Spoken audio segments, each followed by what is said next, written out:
心，晚上好。这本书叫《山之四季》，然后我给大家读一篇里面的文章。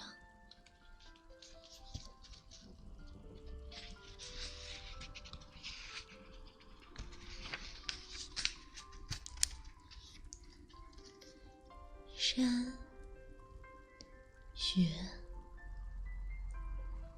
我喜欢雪。一到下雪的时候，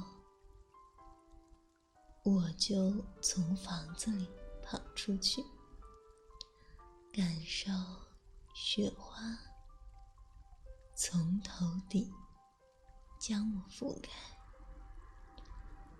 这样的感受总是让我发自内心的感到快乐。我住在日本北部的岩手县的山中，11月就开始下雪了，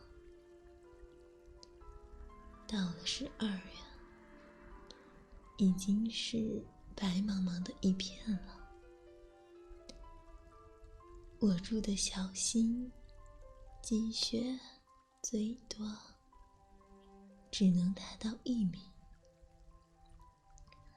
但再往北走，积雪能到屋顶的高度。在一些洼地，积雪可以达到胸部。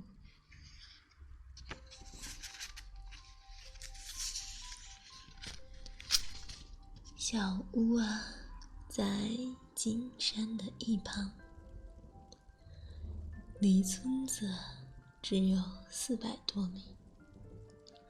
除了树林啊、原野和少许的田地外，一户人家也没有了。积雪世界，四面都是雪，连个人影也见不着。下雪是没有声音的。这时啊，我待在屋里，偶尔能听见地炉里柴火逼迫的响声，还能听见水壶里的热水沸腾的声音。这样的日子啊，会一直持续到3月。雪积到1米深时，走路会困难，不会有人来小心做客的。从日出到日落，我就坐在炉火边，烤火、吃饭或者读书、工作。一个人待的时间久了，我也想见见别人，就算不是人类，哪怕是一只小动物也行啊。我们现在换个耳朵，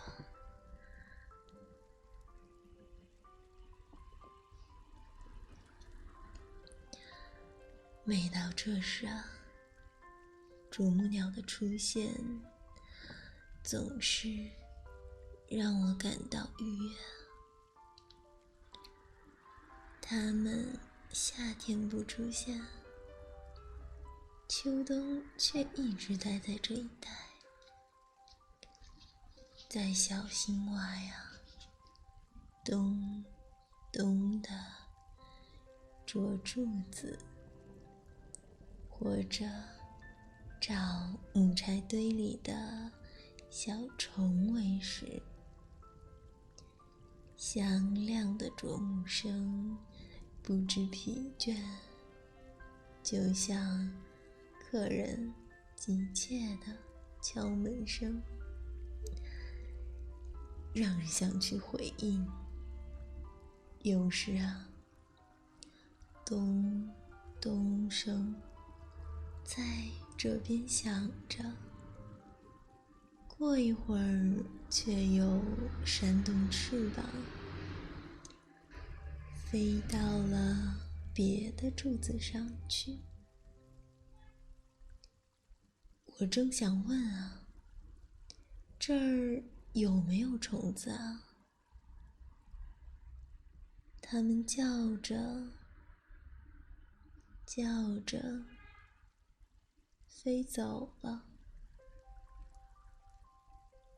在小木屋前乐此不疲地啄着栗子树桩的，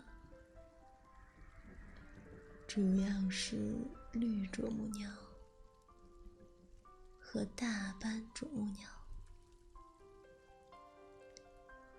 绿啄木鸟的头上有一块红色的斑点，大啄木鸟的肚子是红色的，身披黑色的羽毛，点缀白色的斑点。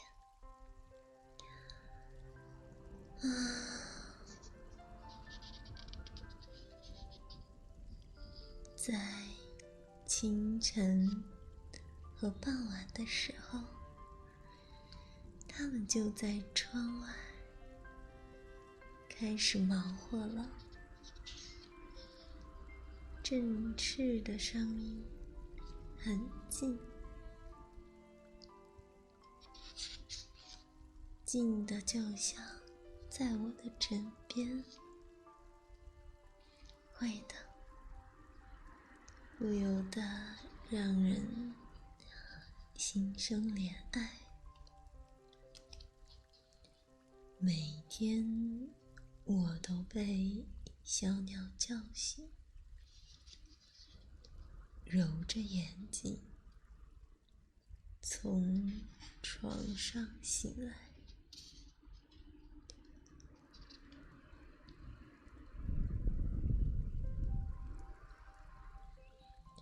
秋天里常见的野鸡和山鸟，一下雪就不出来了。在远处的沼泽里游泳的鸭子，它们的叫声啊，倒是听得真切呢。如果非要说这附近还有什么活的东西，恐怕就是夜里来访的老鼠了。掏会耳朵吧。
哦。